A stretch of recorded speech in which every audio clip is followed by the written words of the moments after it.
Today we're making the most delicious, ooey gooey honey buns. Now listen, I've been wanting to make these forever. You can't find these anywhere in Italy, not even on good old Amazon Italy. If you search for honey buns, you just get a bunch of dubious looking novels. Now considering I've never had the pleasure of trying these myself, we're gonna recreate these based on what my brain thinks a honey bun is, okay? And you could argue with me and just say that these are cinnamon rolls, but they are their own thing. Prepared with a hint of cinnamon, a touch of honey, and dripping with a light glaze. I will say these are very similar to cinnamon rolls, but these are extra gooey because of that honey. If you love sweet, soft, melt in your mouth pastries, you gotta make honey buns. I'm making a double batch today. If there's a time to indulge, it's in winter when nobody's gonna see these honey buns. Wink, wink. So, the recipe in the description box is the one to follow. I just doubled it for this video. Into a large bowl, combine the dry ingredients and give these a quick mix. To the warm milk, add the egg, or in my case, the eggs, the melted butter, and yeast. You want to whisk these ingredients together and add those to the dry ingredients. Now this dough is on the softer side, so if you have a stand mixer, I highly recommend you use it.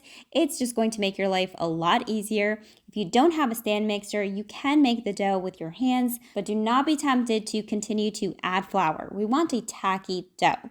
Start the mixer on low and eventually crank it up to high. We want to knead this dough for a good 5 minutes. The printable recipe will be on my website as usual, emmafontanella.com. And if you're new to my channel, hello there, welcome.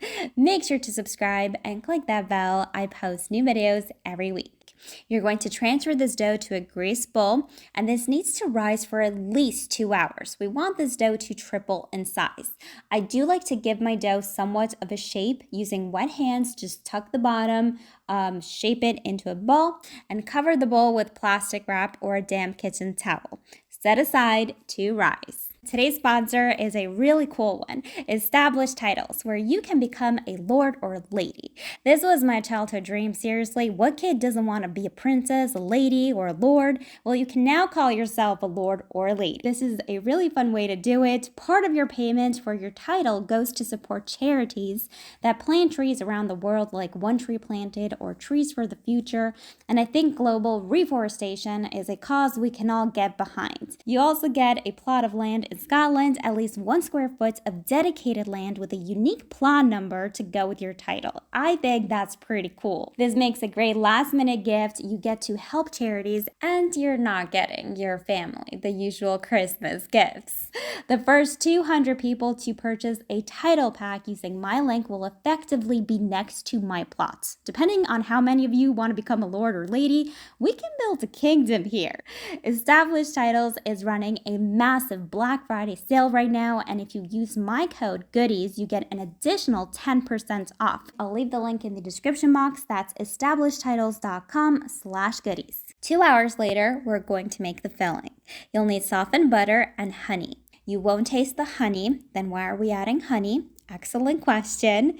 Well, 1, these are honey buns. You can't have honey buns without honey. And 2, and most importantly, the honey will caramelize, and along with the brown sugar and the glaze at the end is what's going to give these rolls that gooey texture. Add the cinnamon, add the salt, which is going to cut the sweetness, and the cornstarch. The cornstarch helps to bind the filling. Mix these ingredients until well combined. Take your time with this. We're looking for a smooth paste. You can do a taste test. It's delicious. Transfer your dough onto a work surface. I'm going to roll this out directly on my counter. And since I doubled this recipe, I'm going to divide my dough in half. You don't have to do this if you're following the quantities in the description box, but because I doubled the quantities, I just find it's a lot easier to roll out one at a time. And with the magic of filming, I'm also going to get 2 different camera angles for you guys. I'm working with 1 camera here. This is one dough, this is the other. You want to roll this out into a rectangular shape, do the best you can, and spread that honey brown sugar butter. I like to spread this all the way to the sides. I want every bit of those buns to be coated in this delicious honey mixture. Roll this back up as tightly as you can. The tighter you roll your roll, the bigger the spiral is going to be. pinch the edges, and I love to use dental floss to cut the rolls. You can also use some sort of thread. I do not like to use a knife though, as it just squishes down, the buns. But if that's all you got, use that. I like to cut these pretty thick. I want to say about 1.5 to 2 inches thick. And you're going to place these onto a well-buttered baking dish. I did flour mine, not necessary. And these need to rise again for at least 1 hour. I know. This is why I can't consider cinnamon rolls as breakfast. Who's got 4 hours in the morning? Cover these with plastic wrap and set aside to rise. In the meantime, we're going to make the glaze. The glaze is what really ties everything together, the flavors, the gooiness. You have to make this glaze. No honey bun is complete without its glaze. It's just cream cheese, powdered sugar, milk, and vanilla. In case you're wondering, I have tried adding honey to the glaze. I didn't like it. The raw honey taste was overpowering. It actually took away from the deliciousness of the buns. So add the honey to the filling, don't add it to the glaze. After 1 hour, the buns should have doubled in size. You're going to bake these babies at 350 degrees Fahrenheit or 180 degrees Celsius for 20 minutes. Do not over bake these. As soon as these come out of the oven, you're going to smother these with the glaze. Be generous. There's no such thing as too much glaze, okay? The buns will absorb the glaze, and these will be the most delicious honey buns ever. They're a true crowd pleaser. Your entire family will go crazy over these. There's nothing better than soft, gooey buns. These really are similar to cinnamon rolls, but extra sticky because of that honey. If you love cinnamon rolls, you gotta try honey buns as well.